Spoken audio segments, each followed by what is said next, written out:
The air in Redemption Rock tasted of gunpowder and panic. It was a coarse metallic tang that clung to the back of the throat, a flavor Flint Wolf Tracker knew, as well as he knew the scent of pine after a rain, or the earthy smell of a fresh trail. He stood motionless beside his pack horse, a stack of cured beaver and wolf pelts momentarily forgotten. The high sun of a Texas August beat down on the town's single dusty street, illuminating a scene of brutal chaos. The overland stagecoach, or what was left of it, lay on its side like a great wounded beast. One of its wheels spun lazily, a hypnotic black circle against the bleached blue sky.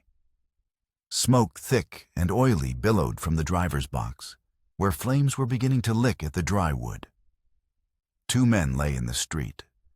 One was still a dark stain, spreading beneath him into the thirsty dust. The other, the guard, was propped against a water trough, clutching a shattered arm, his face a mask of white shock. Townsfolk crept from the general store and the saloon, their movements hesitant like prairie dogs, peering from their burrows after a hawk has passed. The robbery had been fast, vicious, and loud.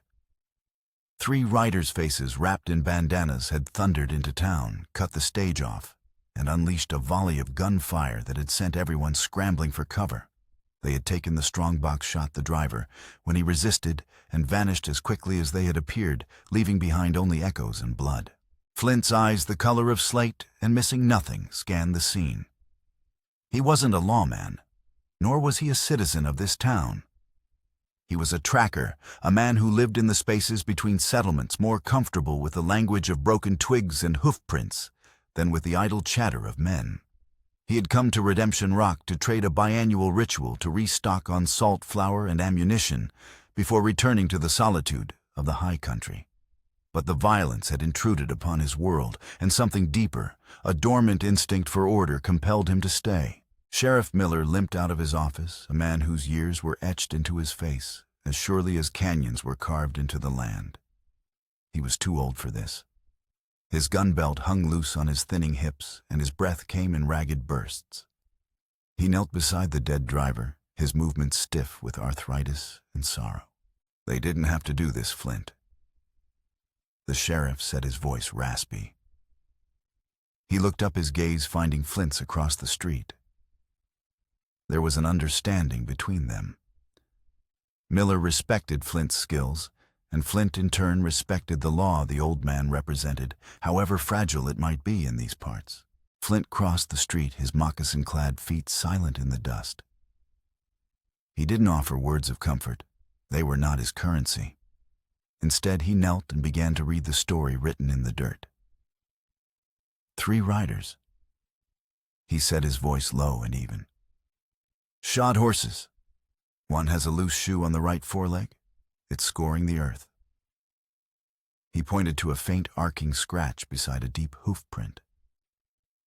They headed west into the Badlands. The sheriff sighed, pushing himself to his feet. West. Of course. They'll be in Mexico before I can even round up a posse. He looked at the few able-bodied men gathering nearby.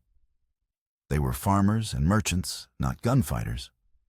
Fear was plain on their faces. A useless gesture. Flint's attention was drawn to a glint of silver half buried in the churned-up dust near the overturned coach. It was small, tarnished, and out of place amidst the debris of the robbery, spent cartridges, broken glass, a scattering of letters from a ripped mailbag. He reached down and picked it up. The world seemed to fall silent. The heat, the smell of smoke, the groans of the wounded man, it all faded away. In his palm lay a small silver locket, oval-shaped and etched with the image of a howling wolf. A tiny clasp on the side was broken. It was dented, scratched, but unmistakable. It was his mother's locket. The memory hit him not as a gentle wave, but as a physical blow, a fist of fire to his gut. He was a boy again, no older than 10, and the night air thick with the smell of burning pine and something else, something sickeningly sweet. Flames devoured their cabin, painting the night sky in hellish shades of orange and red. His father had pushed him out, yelling at him to run, to hide in the woods and not look back. He remembered the heat on his skin, the roar that was like a living monster, and the terrible finality of the roof collapsing inward. They had told him it was a tragic accident. A stray spark from the hearth, a cabin built of dry timber. He had lost everything that night, his father, his mother, and the quiet, simple life he had known. When he had sifted through the ashes the next day, a small, solitary mourner in a world turned to charcoal, and ruin, the locket, was the one thing he had searched for. His mother was never without it, but it was gone, lost to the inferno. And yet, here it was, in his hand, lying in the blood-soaked dust of a stagecoach robbery 15 years later, and 100 miles from the ashes of his childhood. The connection was impossible. A phantom limb suddenly aching with a pain he had long since buried. He closed his hand around it, the cool metal, a stark contrast to the sudden fire in his veins. This wasn't a random act of violence. This robbery, this locket, it was a ghost from his past, a story he thought had ended in fire, now rising from the grave. Flint.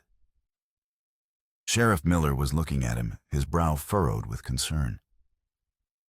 "You find something—" Flint opened his hand. He didn't explain. He didn't have the words. He simply showed the old lawman the silver oval. "I'll track them," he said. The words were quiet, but they carried the weight of an unbreakable vow. It was no longer about a stolen strongbox or a murdered driver. It was about the fire. It was about the ghosts. And for the first time in 15 years, Flint Wolftracker was not just hunting men. He was hunting for the truth. He looked west toward the shimmering heat that warped the horizon. The red sand glowing under the afternoon sun held the tracks of 3 riders moving with a desperate haste that spoke of guilt and fear. They thought they were running from the law. They were wrong. They were running from him. The trail was a whisper on the wind, a story told in subtleties that only a man like Flint could read. To an ordinary eye, the landscape was a monotonous expanse of cracked earth, skeletal cacti, and sun-bleached rock. But Flint saw a narrative. He saw the scuff of a boot heel where a rider had dismounted, the dark, damp patch of sand where a horse had relieved itself, and the deeper impression of the right forehoof of the horse with the loose shoe. They were pushing their animals hard, sacrificing stealth for speed. Amateurs or men running from something more than just a posse. He moved with an economy of motion that was almost predatory, his body lean and hard-conditioned by a life lived on the edge of civilization. His long dark hair was tied back with a leather thong, and his face, weathered by sun and wind, was a study in stoic resolve. He carried a Winchester rifle in his saddle scabbard and a Colt revolver on his hip, but his true weapons were his eyes and his unyielding patience. For 2 days, he followed them deeper into the unforgiving wilderness. The sun was a hammer, and the silence was a vast, ringing presence, broken only by the cry of a hawk circling a sun-bleached sky, or the hiss of a sidewinder slithering through the scrub. On the evening of the 2nd day, the trail led him into a narrow, winding canyon, its sheer rock walls glowing crimson in the dying light. The air in the canyon was still and heavy, carrying a faint coppery scent that made the hairs on Flint's arms stand on end. It was the smell of blood, and it was fresh. He dismounted, pulling the Winchester from its scabbard. He tethered his horse to a stunted mesquite tree and proceeded on foot, his steps making no sound on the sandy floor. The scene he came upon was one of savage violence, a tableau of nature's brutal indifference. A massive grizzly bear, its silver-tipped fur matted with dark blood, lay dead in the center of a small clearing. Its body was riddled with bullet holes. A broken rifle lay nearby, its stock splintered. The ground was torn up, evidence of a ferocious struggle.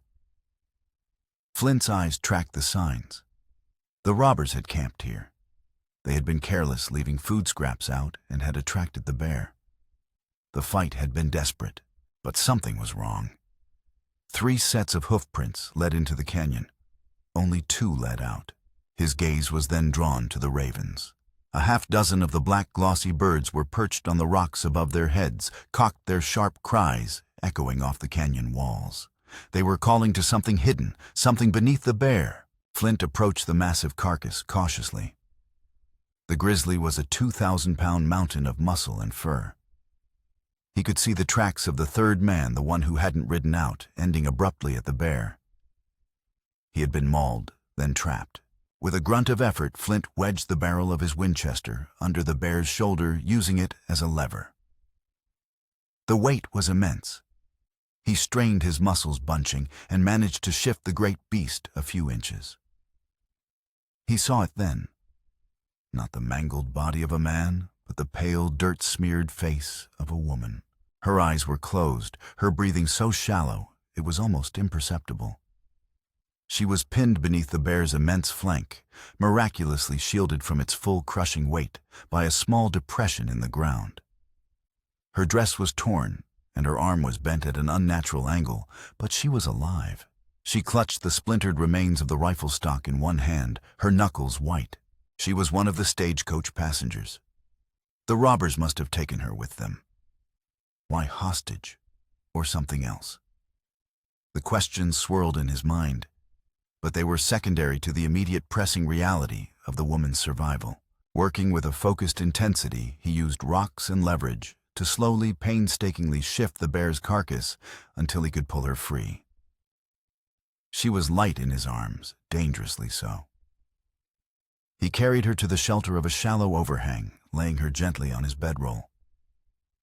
He cleaned the grime from her face with water from his canteen. She had a long gash on her forehead, and a feverish heat was already radiating from her skin.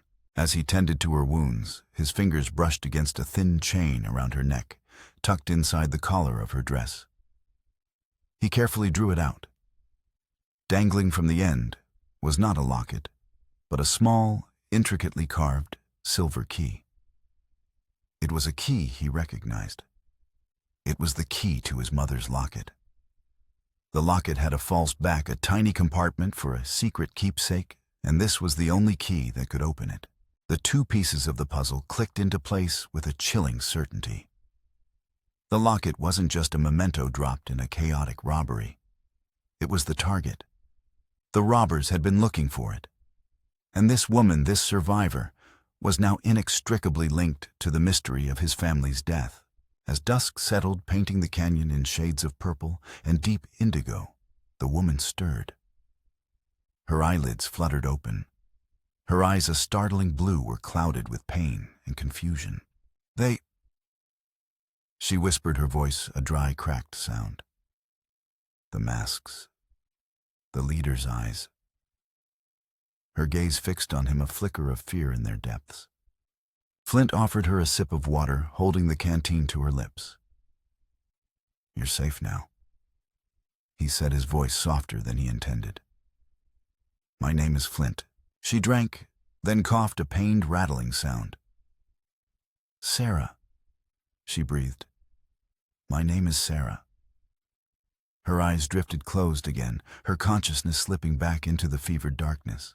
Flint sat back on his heels, the silver key resting in his palm beside the locket. The night was falling, and with it came a cold that had nothing to do with the temperature. The trail had led him not to answers, but to deeper, more dangerous questions. The robbers weren't just thieves. They were searching for something specific, something tied to his mother. And they had left one of their own behind a fatal miscalculation. But they wouldn't have left a witness. They must have thought Sarah was dead, crushed beneath the bear, along with their fallen comrade. When they discovered she was gone, they would be back. He knew it with an unshakable certainty. His hunt had just become a defense. He was no longer just a tracker. He was a guardian. He looked at the unconscious woman, her life now his responsibility, and then back at the twin pieces of silver in his hand. The key to a past he never understood, and the locket that was the lock. The journey back to Redemption Rock was a slow, arduous crawl. Flint fashioned a travois from cottonwood branches, and his spare blanket a crude but effective sled to carry Sarah. She drifted in and out of consciousness, her body racked with fever, her whispered words a disjointed litany of fear and memory. Calm voice, searching, not the money. Silver wolf. Each phrase was a breadcrumb, leading Flint further down a path he had abandoned 15 years ago. He traveled mostly at night, using the stars to guide him, the velvet dark of a moonless sky, pinpricked with their distant light. During the day, he found shelter from the oppressive sun in rocky arroyos or beneath the sparse shade of juniper trees. He moved with a hunter's caution, constantly scanning their back trail, his senses on high alert for any sign of pursuit. They reached the outskirts of Redemption Rock, under the pale light of a new dawn. The town was just beginning to stir, a thin column of smoke rising from the blacksmith's forge. Flint took Sarah not to the town doctor, whose skills were limited to whiskey and a saw, but to the small, tidy home of Martha, the widowed proprietor of the general store. She was a kind, no-nonsense woman, with a steady hand and a knowledge of poultices and herbs.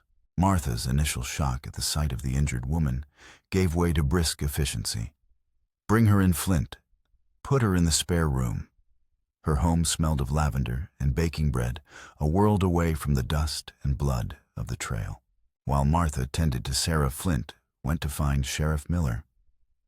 He found him in his office, slumped over a pile of paperwork, a half-empty coffee cup beside his inkwell. The old man looked up, his face haggard. Flint. By God, I thought we'd lost you. Miller said, relief washing over his features. Any sign of them? They lost one man to a grizzly. I lost their trail after that. Flint said a partial truth, but I found something else. He told the sheriff about Sarah, the stagecoach passenger left for dead. He omitted the part about the locket and key.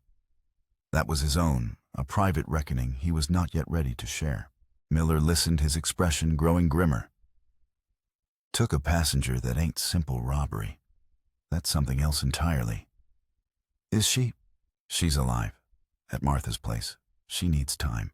The sheriff nodded, running a hand over his weary face. Good? Good. A living witness is more than I hoped for. He gestured to a chair. Sit a spell, Flint.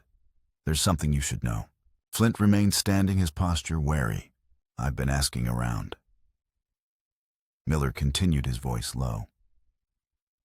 Talking to some of the old-timers. Jedediah, over at the livery, he remembers your father, remembers the fire. Flint's body went rigid. It was an accident. Maybe, the sheriff conceded. But Jedediah mentioned something else. Bad blood. Between your family and another, the Thorns. It was over a land deal years before you were even born. Your father's Samuel Wolf Tracker and a man named Alistair Thorne. They were partners in a land speculation venture. The deal went sour. The Thorns lost everything. They blamed your father, said he swindled them with falsified deeds. Alistair Thorne left the territory in disgrace, vowing he'd see your family ruined. The name Thorne meant nothing to Flint. It was a piece of ancient history, irrelevant. Old stories. Flint said, his voice flat. Dust on the wind. Maybe. Miller said again, his eyes holding Flint's. But dust has a way of stirring up. The Thorns had a son. Elias, I think his name was. Would be about your age now. A chill, cold and sharp as a winter wind snaked down Flint's spine. A calm voice. Elias. It was a long shot, a connection forged from a fevered whisper and an old man's memory, but the shape of it felt terrifyingly real. He left the sheriff's office with the name echoing in his mind. Elias Thorne. He spent the next few days in a state of suspended animation, waiting. He checked on Sarah daily. She was slowly mending under Martha's care. Her fever broke, and the color began to return to her cheeks. Her memory, however, remained a fractured mosaic. She remembered the attack on the stage, the terrifying speed of it. She remembered being dragged from the wreckage, a rough hand on her arm. But the leader's face remained a blur, his motives a fog. On the fourth day, the fog began to lift. Flint was sitting by her bedside, cleaning his revolver, the methodical clicks of the cylinder, a soothing, repetitive sound. Sarah had been quiet for nearly an hour, her eyes closed. He thought she was sleeping. He wasn't angry about the money, she said suddenly, her voice clear and steady. Flint stopped, his hands stilling. He looked at her. Her blue eyes were wide open, fixed on the ceiling, but he knew she was seeing the past. "What do you mean, Sarah?" "The strongbox," she said, turning her head to look at him. When his men opened it, the payroll was all there. But the leader, he was furious. He swept the money onto the ground. "It's not here," he shouted. "Where is it?" He seemed desperate. Flint leaned forward, his focus absolute. What wasn't there? Something small. Something personal, she replied. He started searching the coach, tearing through the mailbags, the luggage. Then he saw me. He walked over his steps, very deliberate. He didn't look like a common outlaw. He was well dressed under his duster, and he spoke like a gentleman. He asked me if I had picked anything up during the crash. Her breathing quickened as the memory became more vivid. I told him no. He didn't believe me. He saw the chain around my neck and ripped it off. But it was just my key. He threw it down in disgust. That's when his men called out his name. Elias. The name landed in the quiet room with the force of a gunshot. Elias Thorne. He told his men he was convinced one of the passengers had taken it. Sarah continued, her voice trembling now. He said he needed it back. He was going to question me further, but that's when the grizzly attacked the camp. It was chaos. Gunfire, screaming. The last thing I remember is one of his men falling and the bear coming towards me. The midpoint twist locked into place. It was never about the payroll. It was a targeted recovery mission. Thorne had orchestrated the entire robbery to get his hands on the locket, believing it was being transported in the stage's strongbox. When it wasn't there, he grew desperate, assuming a passenger had it. And now he knew a witness had survived. A witness who had heard his name. A witness he believed might still have what he was looking for. A shadow fell across the window. Flint was on his feet in an instant, the reassembled Colt in his hand, his body shielding Sarah. He peered through the lace curtains. Two men stood across the street trying to look casual, but their eyes were fixed on Martha's house. They were strangers, hard-faced and watchful. They weren't clumsy enough to be Thorne's original men. These were professionals, hunters, Thorne knew. He knew Sarah was here, and he had sent men to silence her to clean up his mistake. Redemption Rock was no longer a sanctuary. It was a trap. "Martha." Flint called out, his voice low and urgent. "Get your rifle. Stay away from the windows." He turned back to Sarah. Her eyes were wide with fear. "What's happening?" "They're here." Flint said, his expression grim. "Thorne knows you're alive." He had to get her out of town, draw them away from the innocent people of Redemption Rock. The hunt had come to him.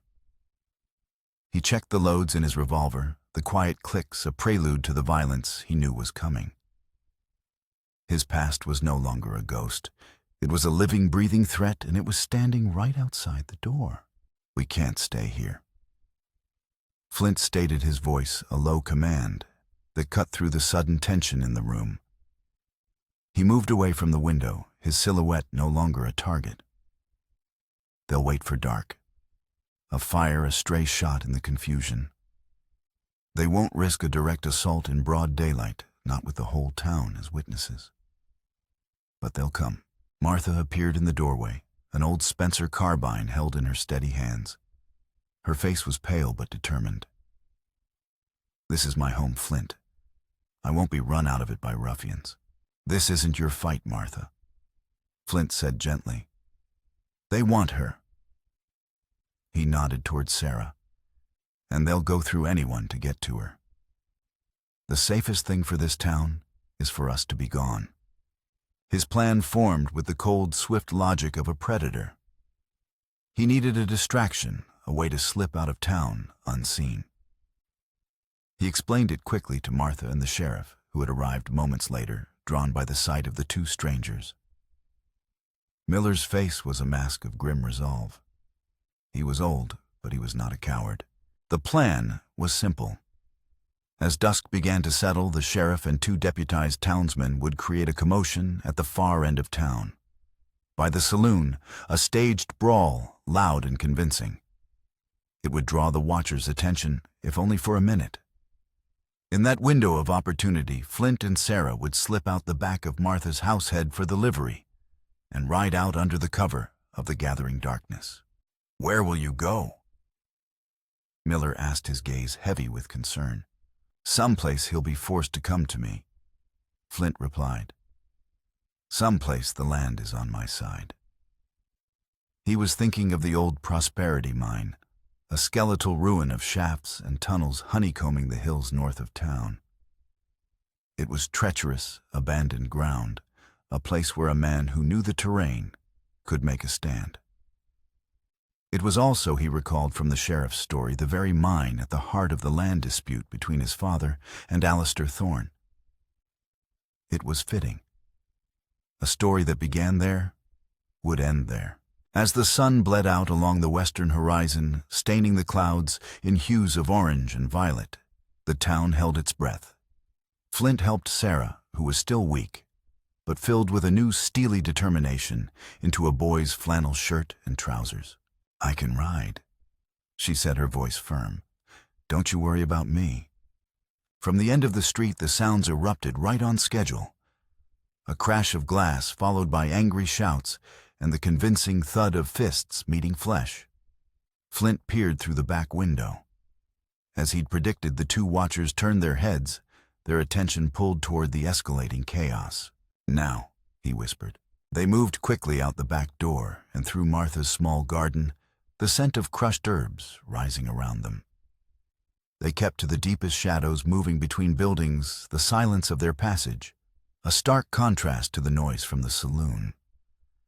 The livery stable loomed ahead, a dark, cavernous shape against the twilight sky.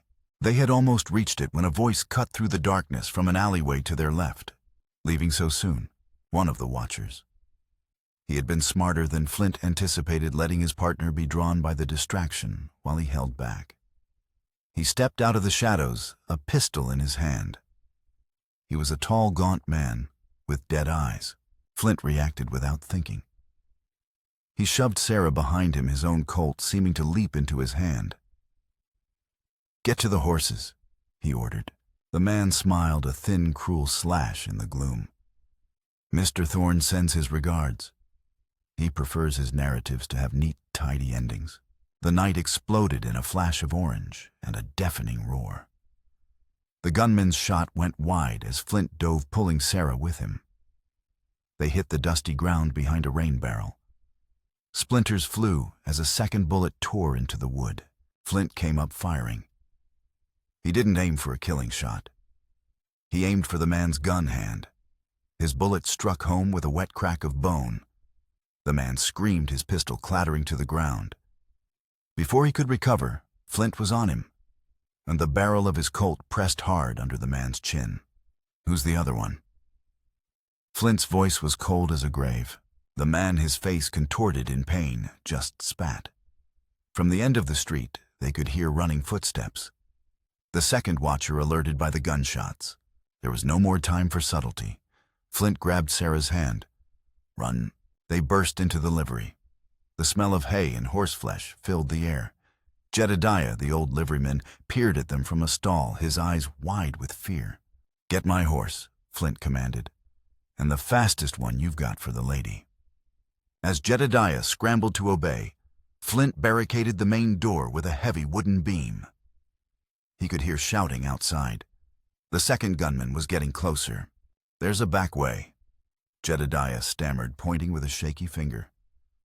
"A small door leads out to the north pasture."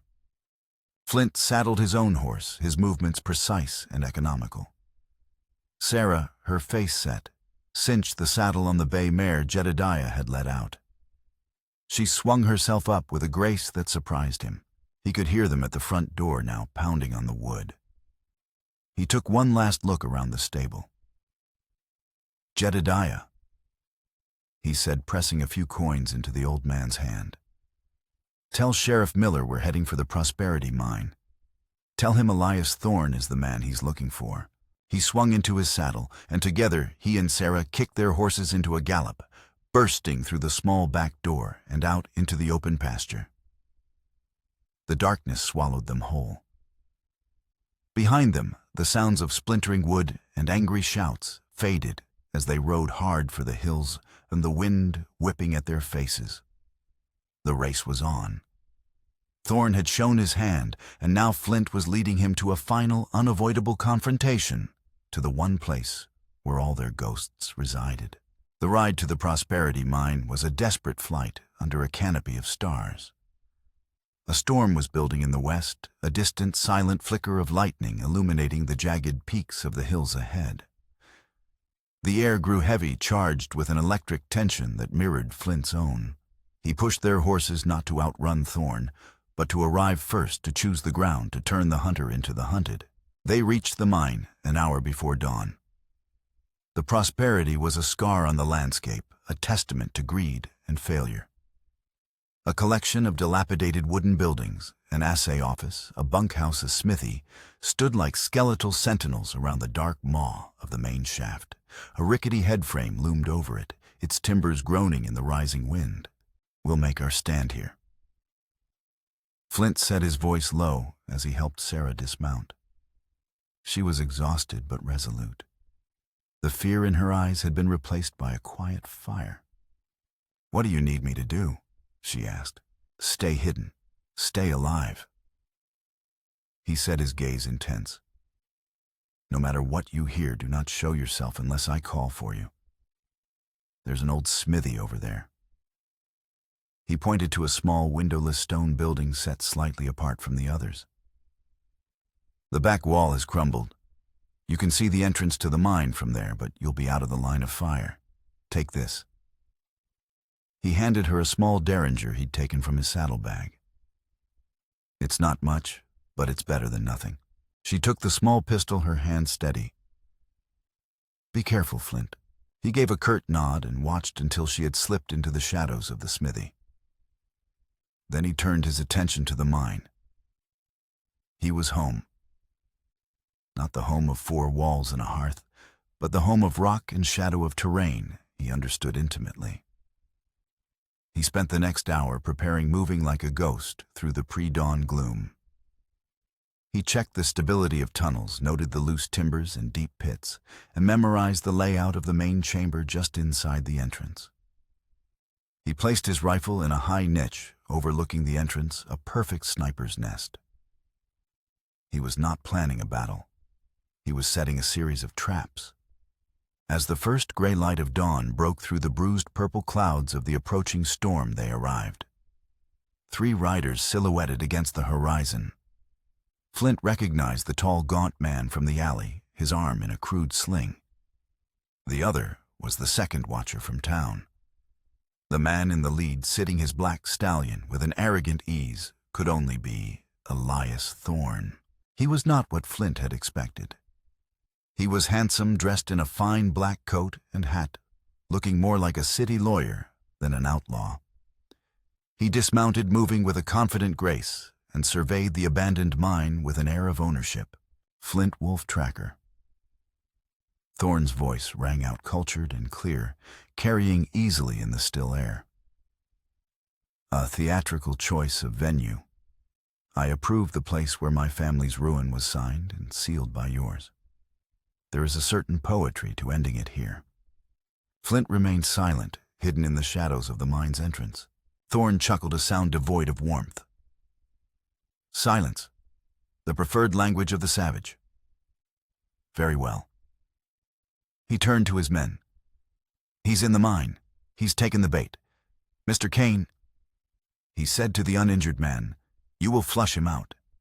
Mr. Stokes, he nodded to the man with the wounded arm. You will ensure the lady, should she make an appearance, does not interfere. I will wait here. I want to have a conversation with Mr. Wolf Tracker before the inevitable conclusion. The man named Kane entered the mine, a 6-gun in his hand, his eyes trying to pierce the oppressive darkness. Flint was a statue pressed into a narrow crevice just inside the entrance. Kane walked right past him. As soon as his back was turned, Flint moved. He was a silent blur, a striking snake. He brought the butt of his Colt down hard on the base of Kane's skull. The man crumpled without a sound. One down. Flint dragged the unconscious man deeper into the tunnel, took his gun, and returned to his hiding spot. He waited. Outside, the wind was picking up, whistling through the decrepit buildings. The first drops of rain began to fall, fat and heavy, spattering in the dust. A low rumble of thunder echoed from the west. Thorne was growing impatient. "Kane, report," he called out. The only answer was the rising moan of the wind. A look of annoyance crossed Thorne's face. He drew his own pistol, a beautiful, silver-inlaid Remington.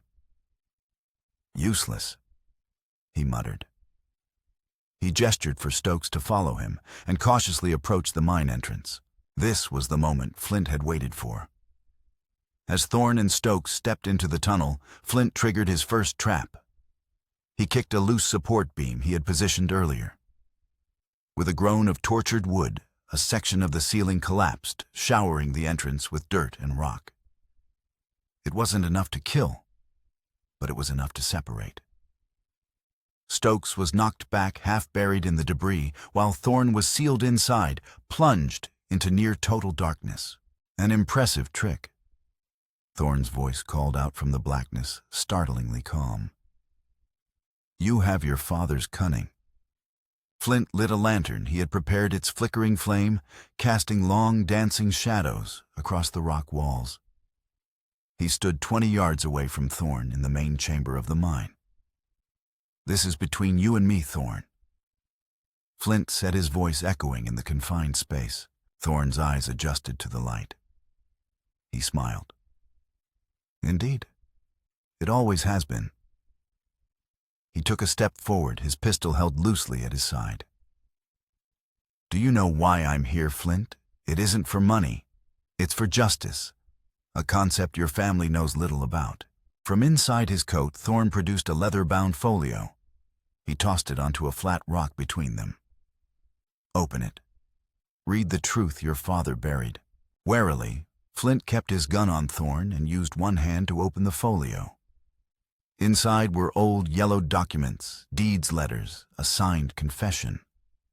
They appeared to lay out a methodical case of fraud, detailing how Samuel Wolf Tracker had used forged signatures and legal loopholes to cheat Alistair Thorne out of his share of the Prosperity Mine and the surrounding land.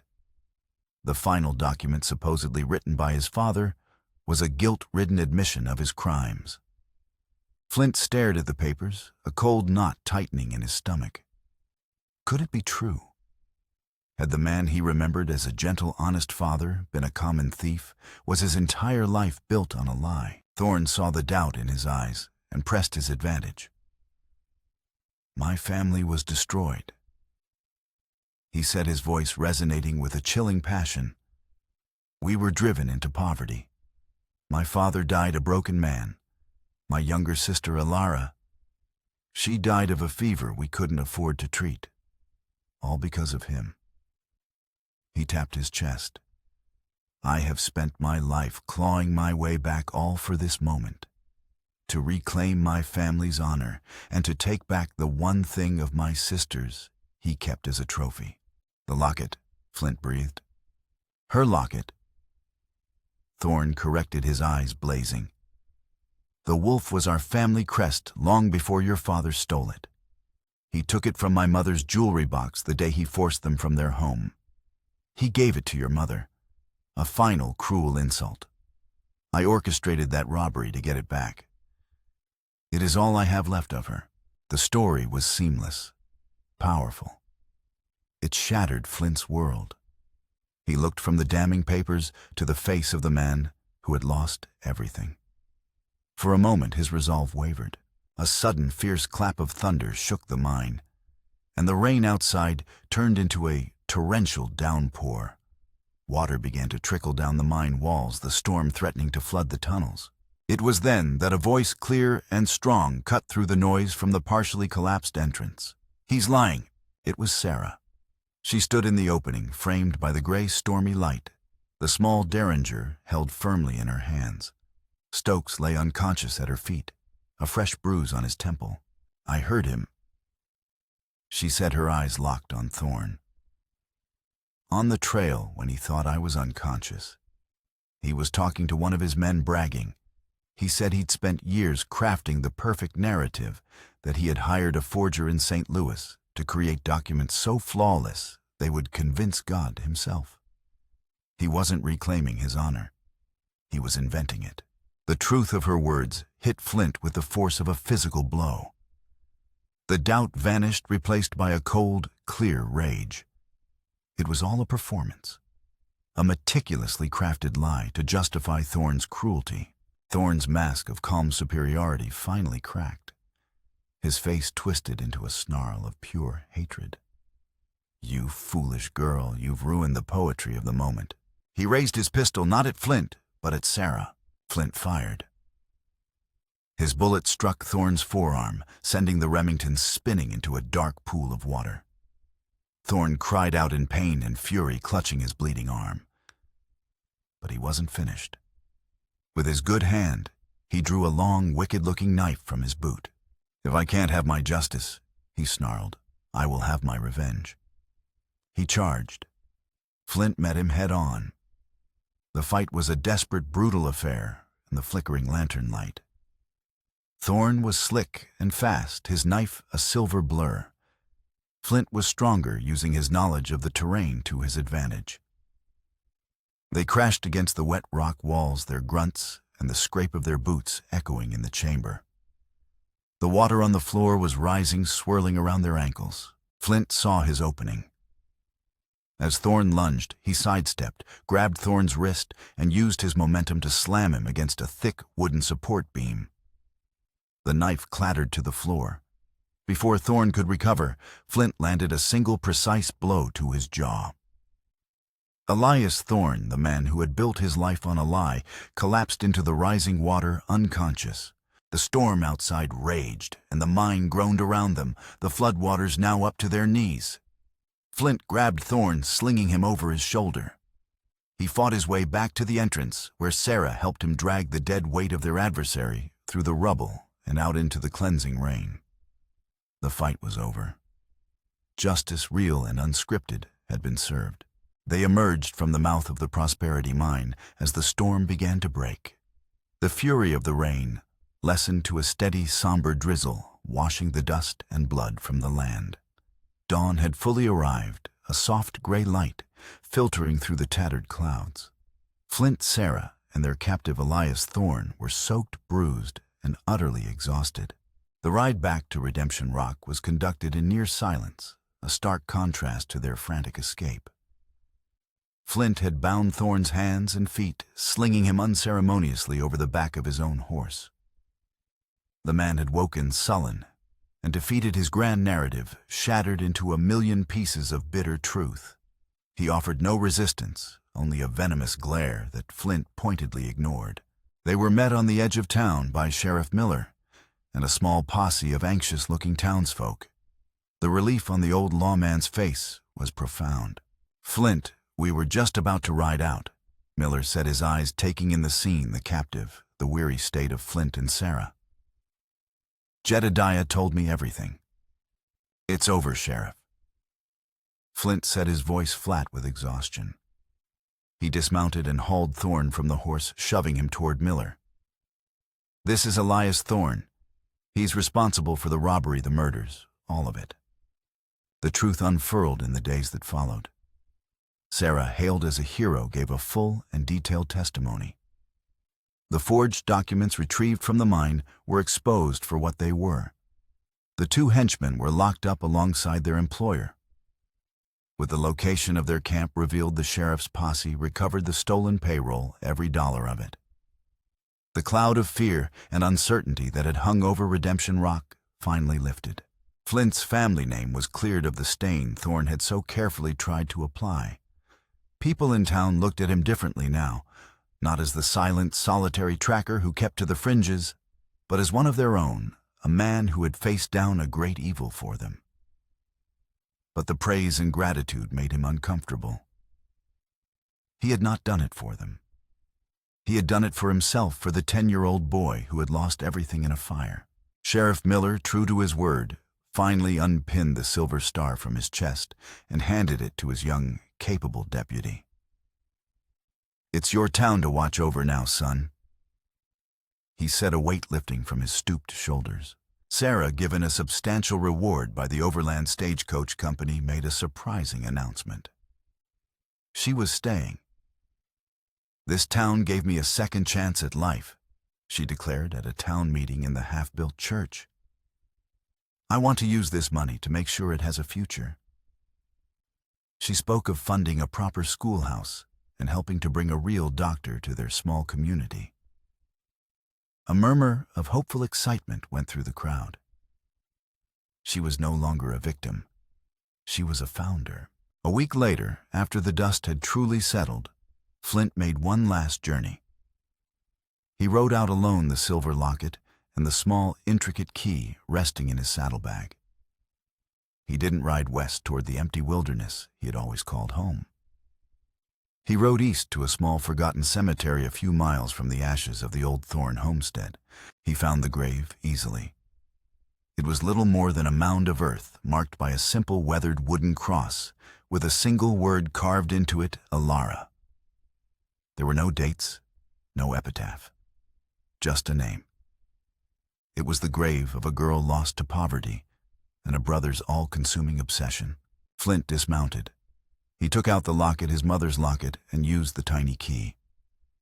The false back sprang open. Inside there was no secret treasure, no miniature portrait. There was only a single tightly folded piece of paper. His fingers, calloused and thick, fumbled to open it. It was a note written in his father's hand. The words were simple. "Forgive me for all of it." It was not a confession of guilt for the crimes Thorne had invented, but something deeper. An apology for the feud, for the bad blood, for a conflict that had consumed two families. His father had carried his own regrets. Flint stood there for a long time, the wind whispering through the tall grass. He looked at the locket, then at the simple grave. This small silver wolf was a symbol not of theft, but of a shared, tragic history. It belonged here. He gently pressed the locket into the earth at the base of the wooden cross. He didn't bury it. He left it there where the sun and rain could find it, a final silent offering.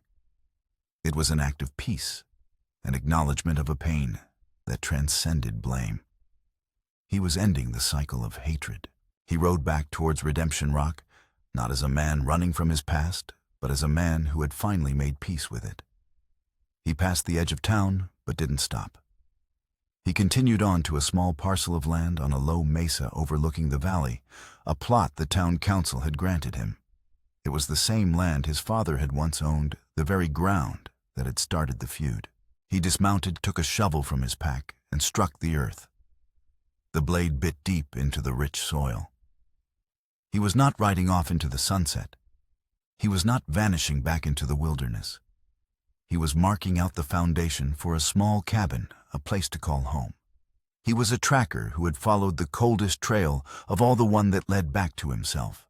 And here, in the quiet light of the late afternoon, surrounded by a community he had saved and a future he was finally ready to build, he began.